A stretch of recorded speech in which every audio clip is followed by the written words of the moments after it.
that have been making these arguments clearly for over 15 years. But the European project, which was being pushed in those days by Chancellor Kohl and by President Mitterrand, they had decided that what they were going to do was to build a United States of Europe. It was going to have a flag, an anthem, a president, who I thought I welcomed rather nicely on his first occasion in the Parliament, and it was going to become a new global superpower. And that superpower was necessary because America could not go unchallenged on the world stage.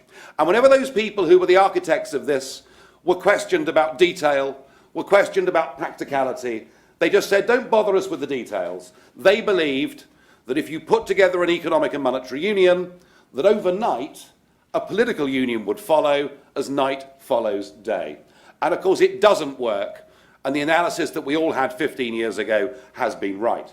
The only way that Germany and Greece can coexist together inside the same economic and monetary union is if the Greeks become like the Germans, or the Germans become like the Greeks, and it ain't going to happen.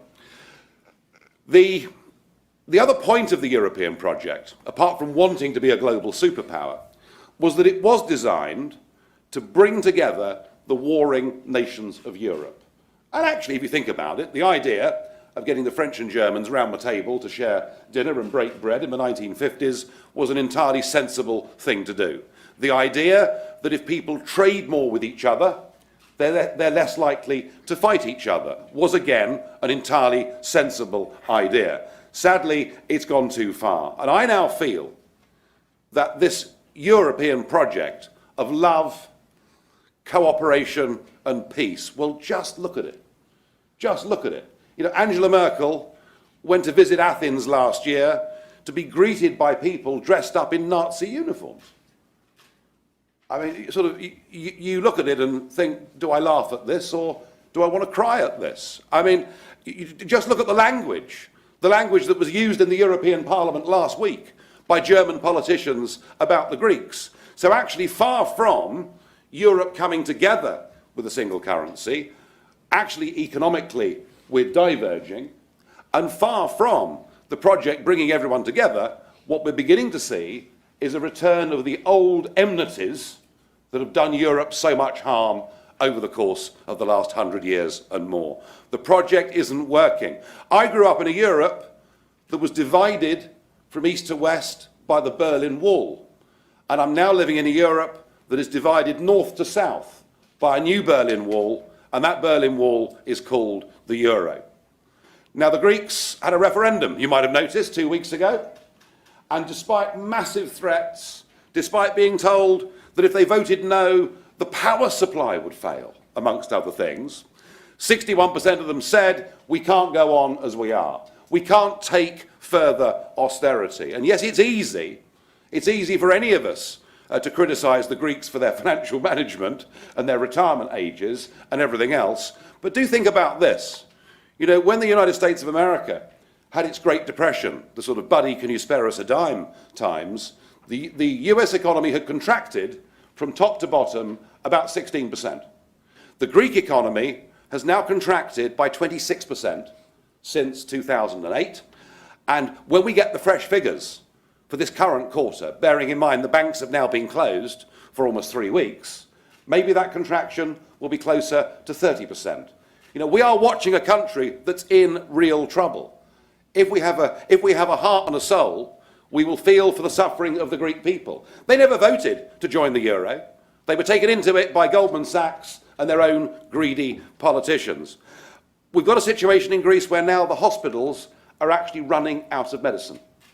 We're witnessing a political experiment that is taking a country, and we're watching it literally before our very eyes become a third world country. It is a human tragedy. And yet, in the face of that referendum, what has happened? What has happened is the big institutions of the EU, oh yes, and our friends from Washington.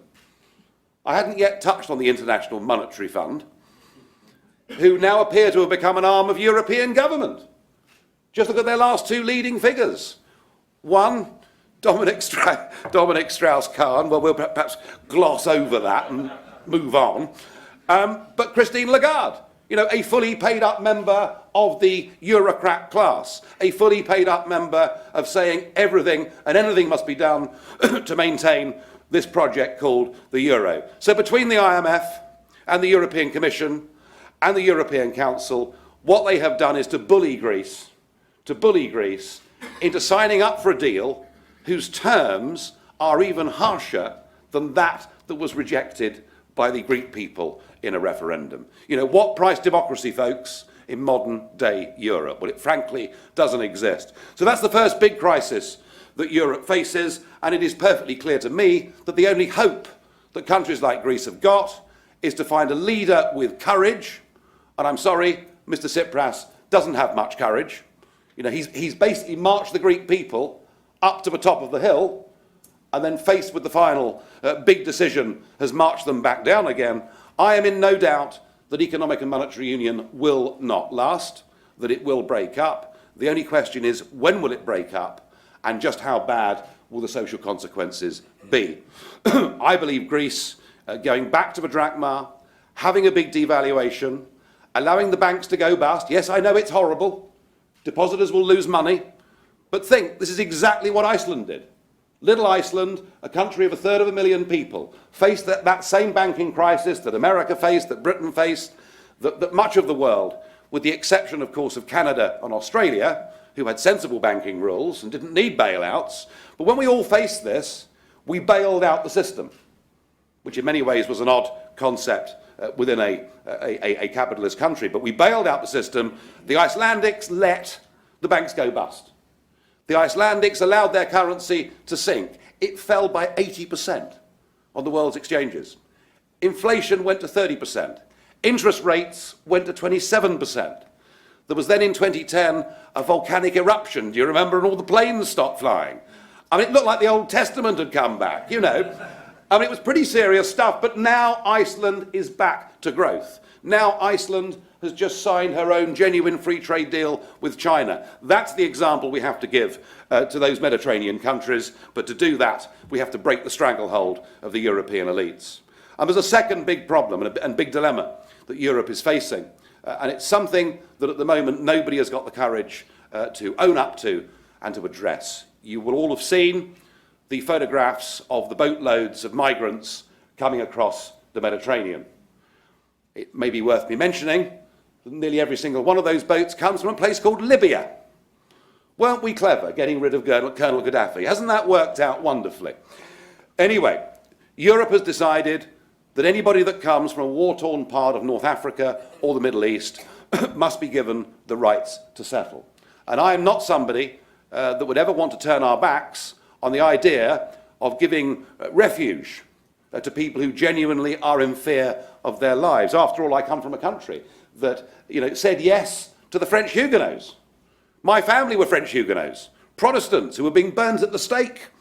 You know, we said yes to the Jewish people who came first from Russia, and then, of course, who came from Germany and Austria, a country who said yes to the Ugandan Asians. So we're used to influxes of 5, 10, 15, 20, maybe even as high as 30,000 people seeking refugee status. But the problem, folks, is this. What we're facing coming across the Mediterranean is potentially a migration of genuinely Old Testament biblical proportions. We face potentially millions of people coming across, and that in itself brings a problem, but there's a bigger problem still, and that's this, that we have no means, we have no ability of checking criminal records or of checking political or religious associations of any of these people. And when IS say they will use this crisis to flood Europe with their own jihadists, I suspect we should believe them. And I think the whole debate on immigration, given that we now have an open door to people from Romania and Bulgaria, people whose minimum wages are 10 times lower than ours. The debate about immigration has been about money. It's been about the shape of communities, but the debate about immigration in Europe certainly is going to get onto the very key issue of security. So in the face of these two massive crises that Europe faces, we have a remarkable change in British politics. We have a Prime Minister who has always been committed to Britain's membership of the European Union. He believes that it's a very good thing. But because of the rise of UKIP, he was forced into making a promise that he never thought he'd have to deliver.